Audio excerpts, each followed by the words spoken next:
Hey, everybody! Hey! Welcome to another week of the Real Estate Tea with Patricia Ann Young and Cassandra Marks. Hey, everybody. We're so excited about today. This is a Yeah, good topic. it's been a long couple weeks since our last show, and a lot has transpired. A lot has transpired. Oh man, so how you doing, Patricia? What's going on down in Dallas? Oh, the market's shifting and people aren't doing what they're supposed to be doing. But, I had a closing today. I had a very, very, very happy buyer. He's like, you found us the right one. I love it. Closed today. Probably the smoothest transaction because actually the seller did their due diligence before putting the house on the market versus the two nightmares I had previous to that like 2 weeks ago. So but it's going good. We're moving and I think people are, starting to ask a lot of questions and asking about listing and stuff. So I think we're maybe getting over this hump a little bit. People are kind of realizing and kind of settling in. It takes a little bit to get everybody acclimated to what's going on with the market and it's good to call real estate agents like ourselves, Cass and I, and asking questions about the market. And you're hearing, should you really buy right now? Is it a really good time? It has a lot of factors to consider, but if you can do it, it's not a bad time to sell or to buy. So I think people are starting to come around a little bit, which is great. Yeah, so you mentioned that you had some people do their due diligence. Does this happen to have anything to do with our topic this week of disclosures? A lot. Like the ones who didn't versus the ones who did. Yeah. Yeah. So for all y'all who don't do this day in and day out, or maybe you do, I don't know. Disclosures. I am in Oregon and Washington, and we have like an 8-page document that has all these silly little questions. It's basically the story of the house. And Yep. I always advise my clients, please disclose everything. I'll give you an extra page. If you say yes to any of these with a little asterisk by it, you need to fill out another sheet and you need to talk more about it. I go, Yep. I am not going to police what is actually on this sheet Right. for accuracy, but anything that I know that is considered what they call a material fact. And material facts can vary from state to state. Yep. But if it's a material fact and you don't write it on the sheet, I still have to share it. That's right. So something that's not a material fact in Oregon or Washington is if someone was murdered in the house. I'll tell you that. I do know that. If, however, the house was maybe used for manufacturing any sort of crazy drugs like heroin or anything like that, Meth lab. that needs to be disclosed. Yeah. But yeah, death or murder in the house is something that you do not have to disclose in my states. But so I guess, Patricia, what disclosure kind of issues did you run into this week? Well, the big one we had was, we went under contract and we had a 6-day option period, which, I mean, that's pretty standard now. We go anywhere from 5 days to 10 days used to be the most. Obviously, every situation is different. So in our state here, it's different in North Carolina, but here in Texas, we have an option period. So that's when they can do all their inspections and with whatever day is negotiated. And then they can opt out for any reason. So they pay the seller a certain amount of money. So we had a certain amount. We had 300 for 6 days.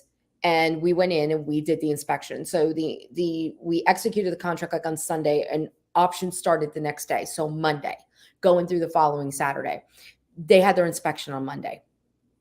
So she called me. I'm sorry, the inspector called me and said, you need to get a roofer out. I think the roof is shot, and there's a couple other, but that's one of the rural, big things.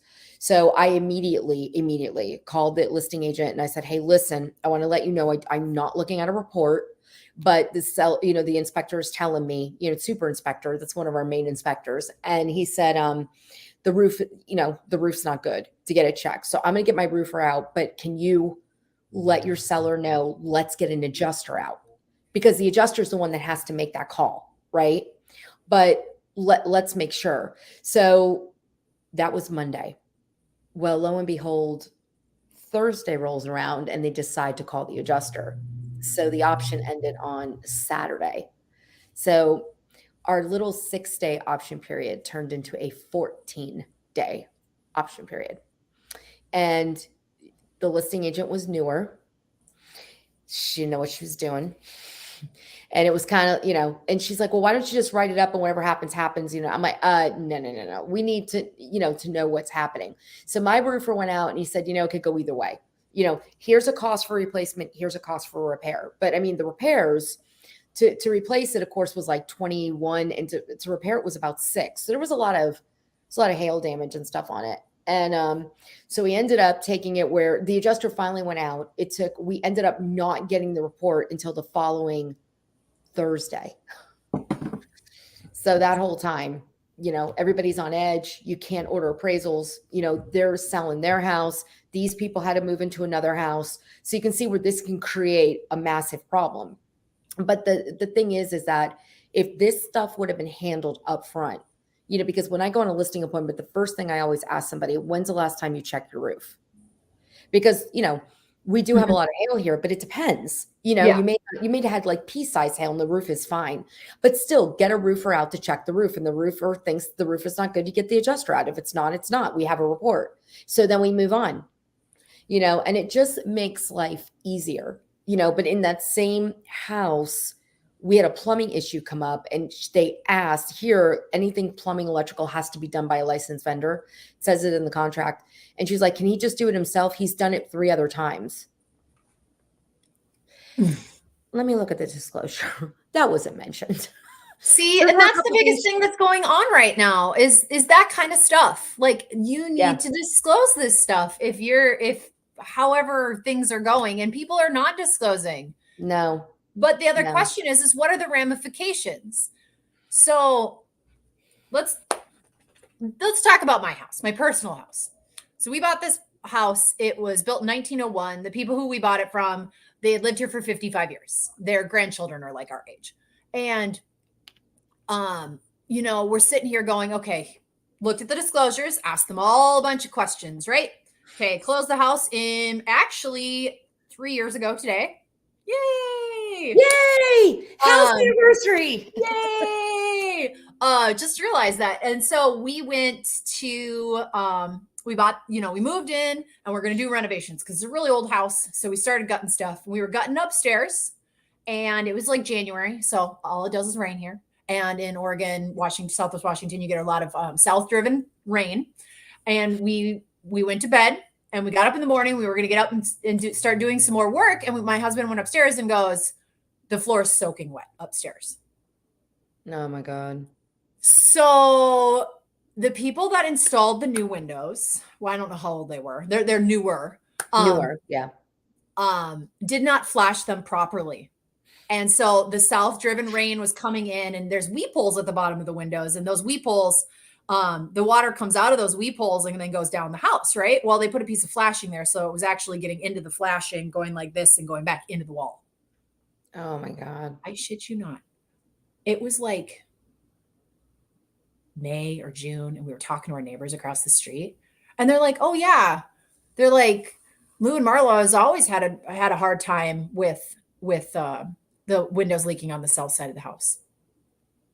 It wasn't in the fucking disclosures. Was not in the fucking disclosures. So $8,000 later, $8,000, we had to reside the whole south side of our house.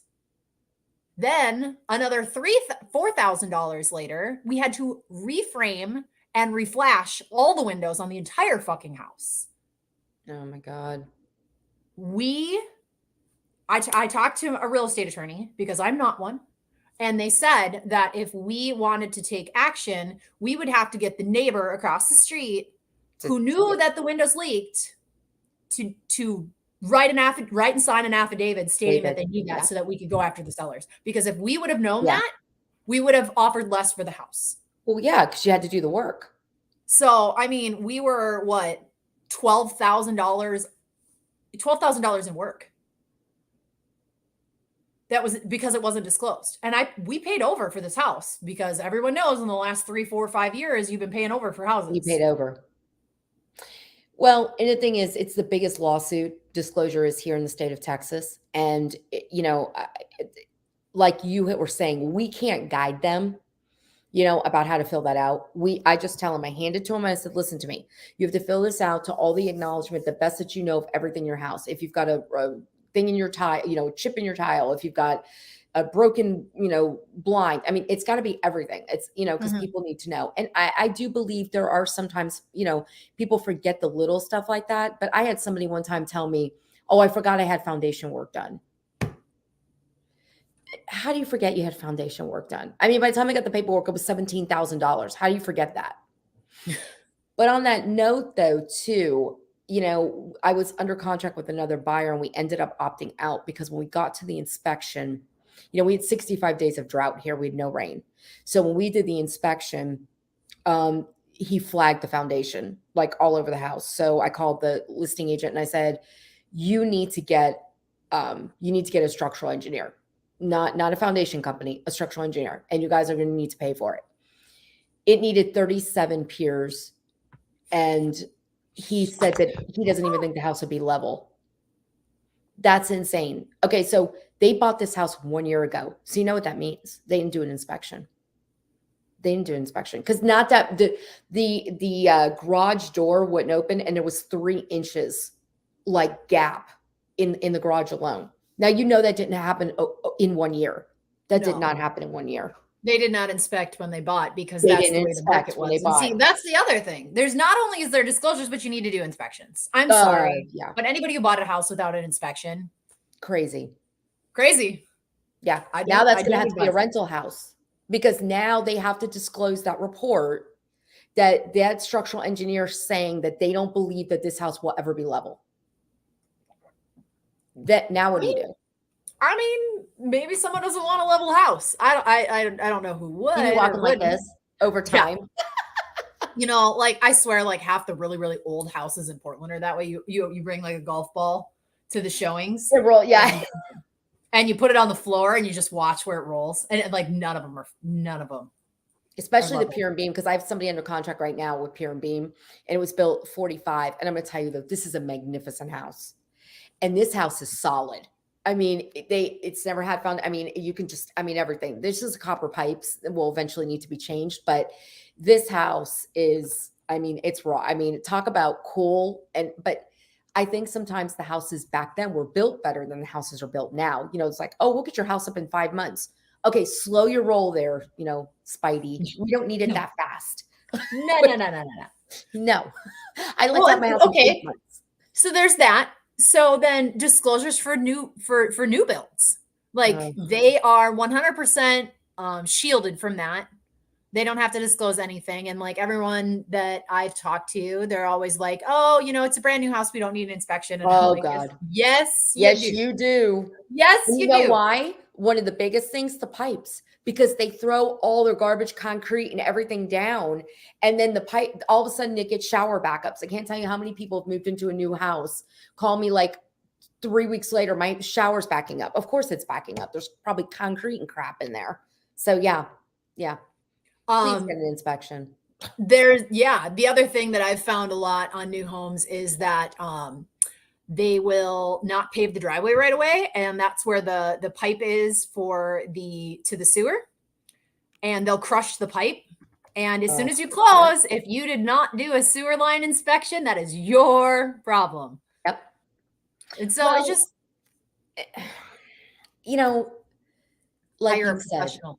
Inspections is not where you skimp on money. Like the old house and the one I just closed on today, it's all surrounded by trees. And I said, you need to do a camera sewer test just to check. And sure enough, we found a tree limb completely through the pipe. And we found it and they said that, and we told the seller that is non-negotiable. So it was $3,700 to fix it. But there was only one out of all that tree lot. But if we wouldn't have known that, he would have had problems with that. Eventually, it would have backed up. And that would have been a mess. And that's a lot of money.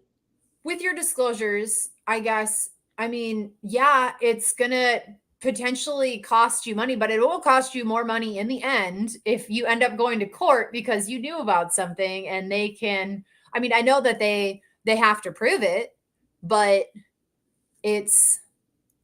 I don't know. It's rough because Okay, a personal house. The very first house I ever bought was a foreclosure. The bank didn't have to disclose anything, so we did our inspections. I had a whole slew of things. Right, first house, didn't know too much. Did some remodel work on it. Lived there for a few years. Then I went to sell it. During the inspection, the agent that helped me buy it was also the agent that helped me sell it. And during the buyer's inspection period, they brought up that the HydroShark in-floor water heating system was not working. Okay. Well, they're like, well, there's nothing in the disclosures. I will honestly tell you, when I bought that house, that thing didn't work because it was missing parts, because the person that it was foreclosed on, they ripped the weirdest things out of the house, like the copper pipe off the water heater, the diffusement pipe, and then they took the logs out of the fireplace and the glass. They took a bunch of weird stuff, right? So I repaired most of it, but I didn't even think about the in-floor water system because I had never used it. I had never planned on using it. It needed a gasket. And they're like, well, we want you to get the gasket and test it. I was like, oh, hell no. No. I was like, no. I'm like, I have the inspection report that said it didn't work when I moved in. Yeah. And I didn't fix it. I didn't do anything with it. If you want to fix it and you want to use it, that is your business. But my bad. It's not. Sorry, I forgot. It's like tucked away behind the water heater and I can't even see it, like in the closet. So I never intended on using it. So it's, some certain things like that. I mean, I could see where that was missed because it was never used. But like you were talking about earlier, you had $17,000 in structural, like in foundation work done. You don't remember that? You don't remember? And you only did it 5 years ago? I mean, well, and the thing is too, like you said, there's like that. I mean, a lot of times here, pool pumps or pool heaters have never worked. So people will say that, and say, oh, and they'll put on disclosure and they're like, well, we want it fixed. Well, we're not fixing it. We didn't have it, buy it without. I mean, it's in Texas. Who needs a pool heater? Here you need air conditionings for your pool. But, so yeah, I mean, people will mark that. And there's little things that people forget. But like I said, things like, foundation, roof, electrical, plumbing, and the thing is too now, we're going through the point where like the electrical box has changed and people will say, well, that electrical box will start a fire. A lot of electric companies will not work on them. So, then it becomes code, there's something wrong with it, but they don't have to change code. So I think there has to be some give and take. But again, I think that's on us as agents when we go in and say, listen to me, this is going to pop because this is what they're going to tell them. And I want you to look at it as if you were being told this could start a fire, would you want it fixed?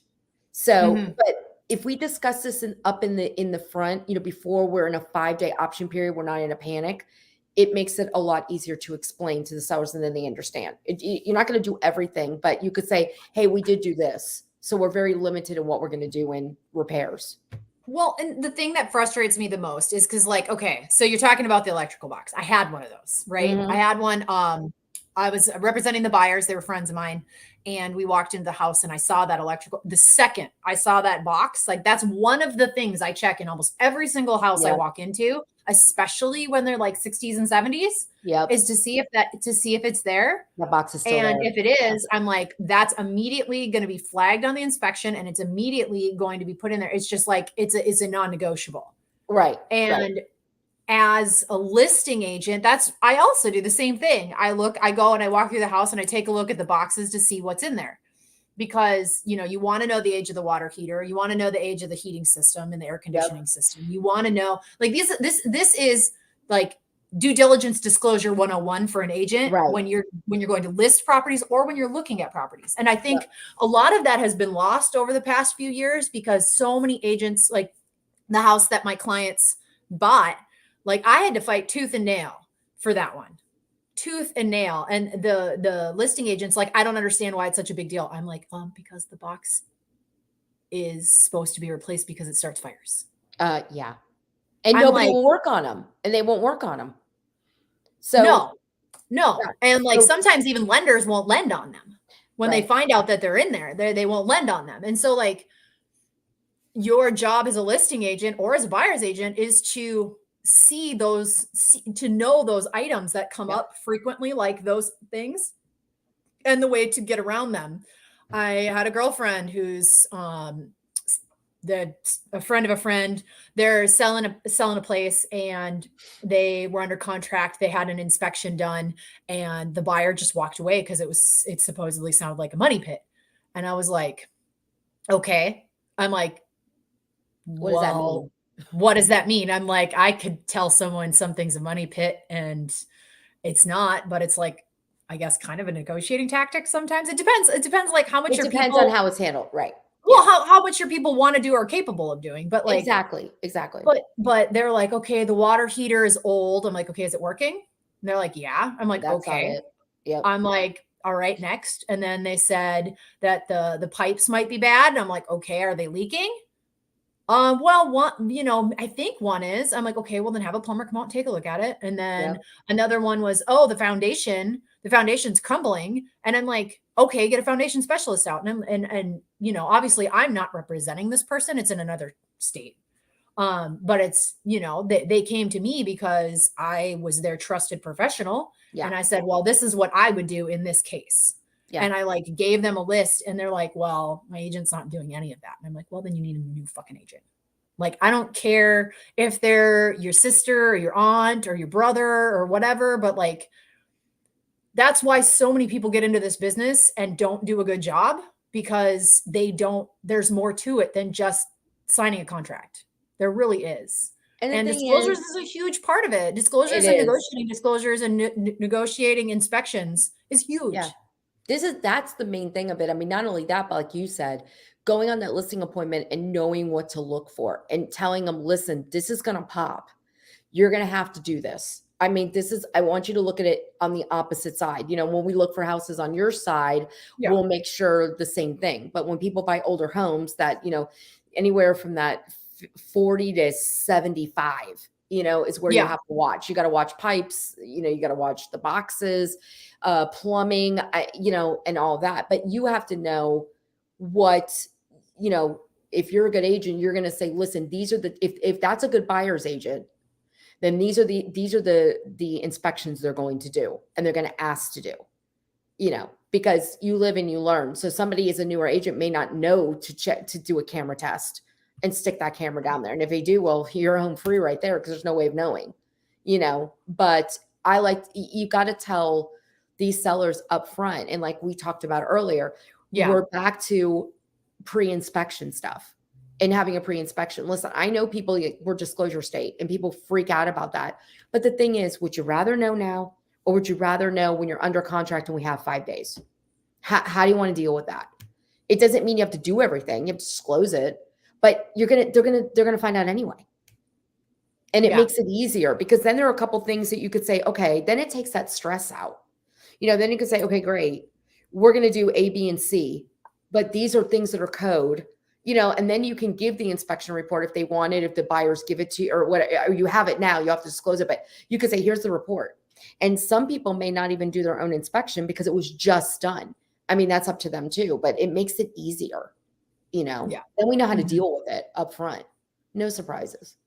It's just really frustrating when you walk into, and you walk into, and the other agent doesn't know what they're doing, doesn't understand what's going on. So like the panel, the Federal Pacific panel, I don't know if it's Federal Pacific in yours, but the Federal Pacific panels up in our area, like it's like pretty much mandatory they be replaced if they come up. Yeah. And so when that came up and I called the agent, he's like, how'd the inspection go? And I was like, I mean, I knew the second my clients were offering on that house that was going to come up in the inspection. Yeah. And I go, well, you have a Federal Pacific panel, so that'll have to be replaced. And he's like, what? I was like, like, I hate to say it, but I'm like, talk to your PB or your team lead or whoever you're working under and talk to them. But like, it's pretty much required to be done. And so, he didn't catch that. He didn't catch that the water heater was like 25 years old and on its last leg. And I'm like, okay. I'm like, well, I was like, I would like you guys to pay for that in the fridge. The refrigerator was from the 70s. I was like, I'd like you guys to pay for a home warranty. Yeah. Home warranties are back. Home It warranties. depends. It It depends. depends who you get them with, but like they can be good, they can be bad. We've all had our They're qualms good for with hot them. water heaters and AC units. Yeah. So it's been a lot, and like disclosure is required, and doing your due diligence. It is not your job as an agent to do due diligence for your sellers or your buyers, but it is your job to make sure that they're understanding what they're doing. yeah. It's not that, we're not the police, but I'll go through the disclosures, make sure every line is checked, and like, Oh yeah. I know a fair amount about the property. Usually when I do my walkthroughs, I ask a lot of questions. And if I see something on there that I don't like, I'll be like, hey, like I've got a question for you about on this one. Yeah, why is this not marked, or why? Yeah, like Yeah. what do you mean? Yep. Or I'll like have them, say, let's do a list of questions, and then we get it to the agent. Well, at least now we're in the market where we can get our questions answered. Because here's the thing, I love when you ask a couple questions and the listing agent's like, why don't you just send the offer? We'll figure it out in the option period. Because I don't want them to waste $100, $300, $500 for questions that we want answered up front. I mean, if you would just do your due diligence, it's the same thing here with condos. People list condos all the time. Why don't you go ahead and get the condo certification letter and get all that done? Because we need to know how much rental's in there. Because now some conventional loans won't let you do rental, or because of condo loans, because of so many rentals. It used to be FHA, but now we're seeing it affect conventional loans. So we need to know that. I need to know if the HOA is in the red. I need to know if there's a lawsuit. I mean, these are stuff, if you would get the condo questionnaire filled out up front, then we wouldn't have all these issues. Well, I mean, okay. I don't know why everybody wants to have an issue. Due diligence. I'm going to tell you right now. Okay, I have a client. Lovely client. You bring up condos. They're searching for a condo. They are VA.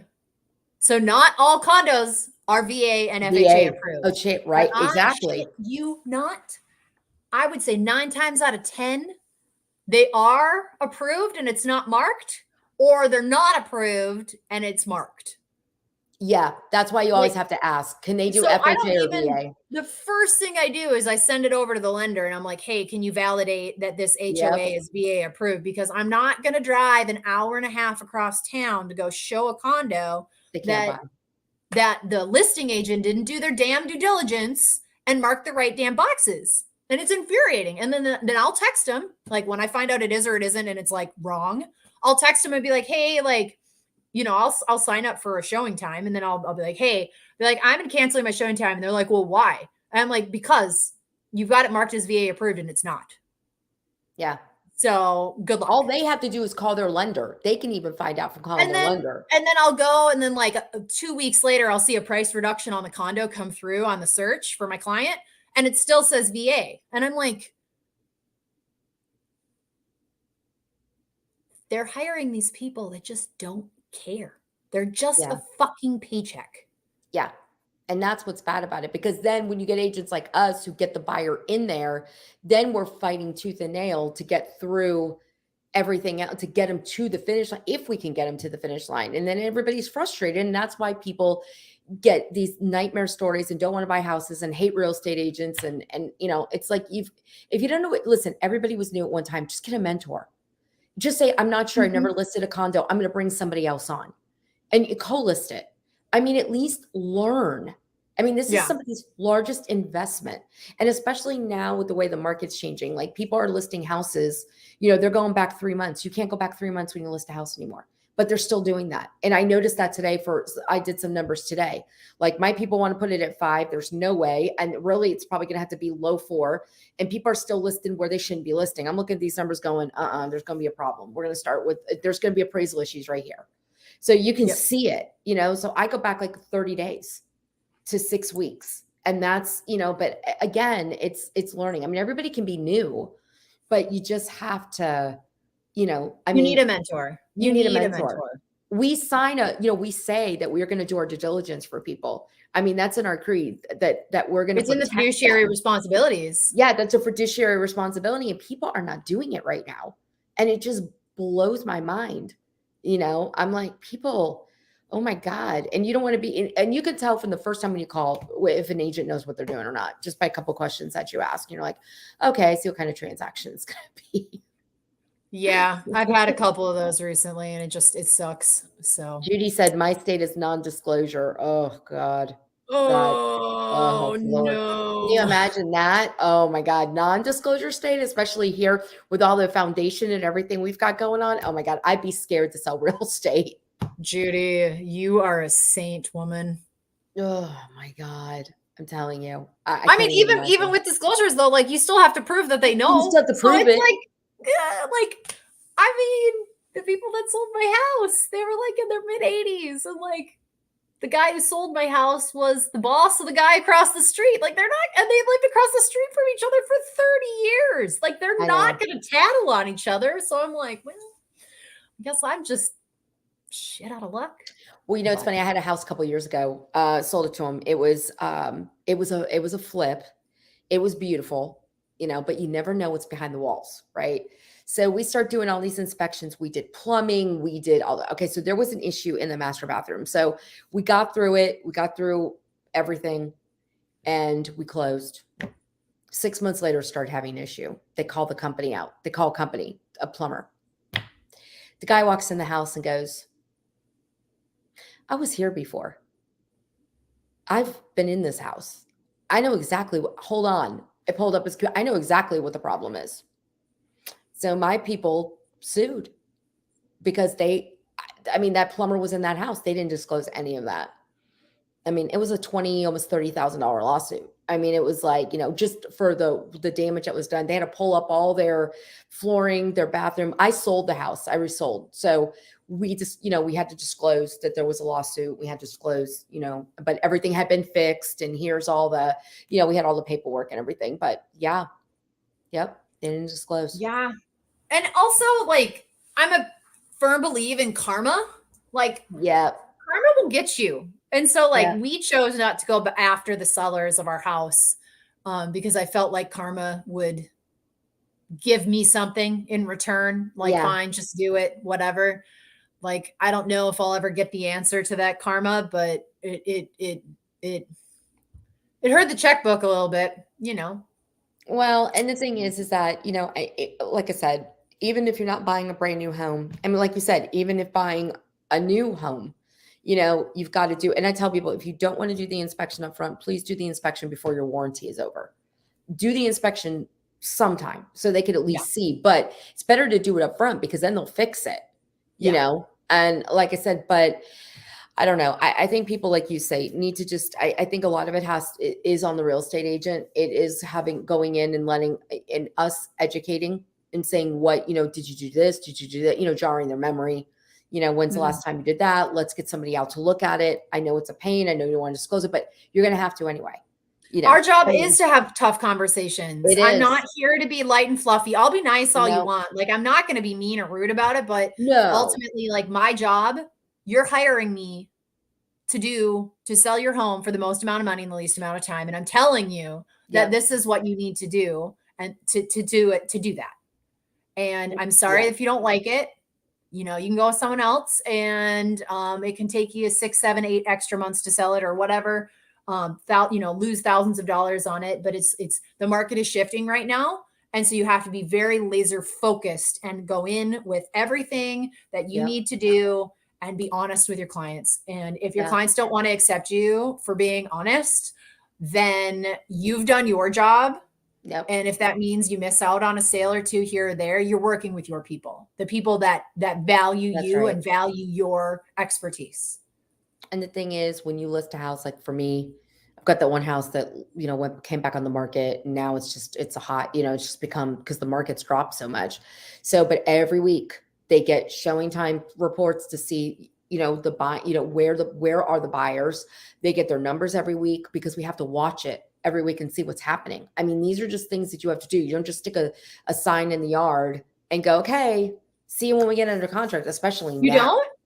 Oh, I know, right? Not anymore, guys. It is time to actually do some work. You got to work. You got to earn that commission now. I'm spilling that tea. You got to work. It isn't just throwing a sign in the front yard. It is phone calls. It is, Shit. Every week. I just closed one, and this we got to wrap up here because I know we're over our 30. But this last one. So my buyers were buying a house, and we were like on the deadline, right? We're trying to close. We're supposed to close this one like Wednesday, right? And the listing agent's out of the country. And I know like the time difference. And we were texting from 10 p.m. our time until almost midnight. I was up texting this listing agent. And then I fell asleep till 4 a.m. I woke up at 4 a.m. knowing the time difference, knowing that it was the middle of their day. And I started texting her. And I was like, we need to figure this out. We need to figure this out. And she's just like, I'm on vacation. And then like disappeared. And then I got a call from another agent at her brokerage, which, okay. But if you're going out of town, especially out of the country, and you know you're closing one, you need to set that up with somebody. Dude, even your PB should be able to take care of that. So, yeah. Oh my gosh. That could be an entirely another show. But that could be an entire show. There was a bunch of disclosure stuff that was coming up like the day of closing. And I was losing my flipping mind. Yep. And it's just like, so advocating for your clients. And I made sure to tell my clients, like, I am advocating for you. I don't want you to get screwed over in this deal. I want to make sure we get all the information that you need so that you're comfortable closing and that they're comfortable closing. And always represent your client's best interest. And you have to remember to remove your emotions from. Yes, you got to take your emotions out. And that's hard sometimes. And you got to explain why you're saying and doing what you're doing, because we're protecting them. That's our first thing, is their fiduciary responsibility, but protect them and make sure you're protecting this asset that they're either buying or selling, in either way. So very important. You got to work. Do your work. Got work. Got work. Get work. Okay. Well, I need to work too, but my adult apple juice is gone. So I think my adult apple juice.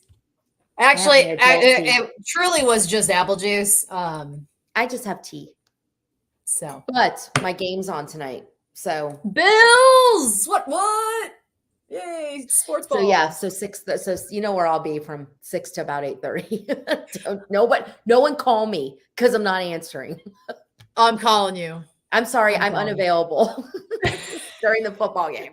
Boundaries. All right, guys. That's going to be another subject. We're going to talk about boundaries. I don't know what our topic is going to be next week. Usually something good comes up. I like boundaries. I do like boundaries. Boundaries. I don't have any. So I don't know what I'll talk about for 30 minutes. But I do have a boundary tonight. Tonight I do. All right, guys. Well, thank you so much to everyone for chiming in, for visiting, for learning that Judy, I don't even know what state Judy's in, that she's a non-disclosure state. Alabama. That scares the living. Yeah, we're never going to do that. That's living on the edge, real estate. No, I'm good. But we are the Real Estate Tea. I hope you've enjoyed. I hope you've learned something. I hope you go out, educate yourself, and have a wonderful week. Yeah, let us know. And if you watch the replay, drop us like a heart or something so we know you watched and what you thought, and if we can help you. I'm in Dallas and Charlotte. Portland, Southwest Washington, but both Patricia and I can help you anywhere in the country because we have some amazing partners. I've got partners that are rocking and rolling in multiple different states right now for my clients. And it's another Monday. So our next show is going to be, it's scrolling on the bottom, episode 4 is going to be October 3rd at 4 p.m. Central, 2 p.m. Pacific. Topic yet to be determined. So we'll see. It'll be a fun one, I'm sure, whatever we pick. Yeah, because we're going to close the convention. So maybe it'll be like a pre-convention. We're going to do a special show, and we'll let y'all in on it when we're at our convention in San Antonio. So, all right, y'all. Thanks for tuning in. Have a lovely Monday and a great rest of your week. Make it awesome. Go Bills. Go Bills.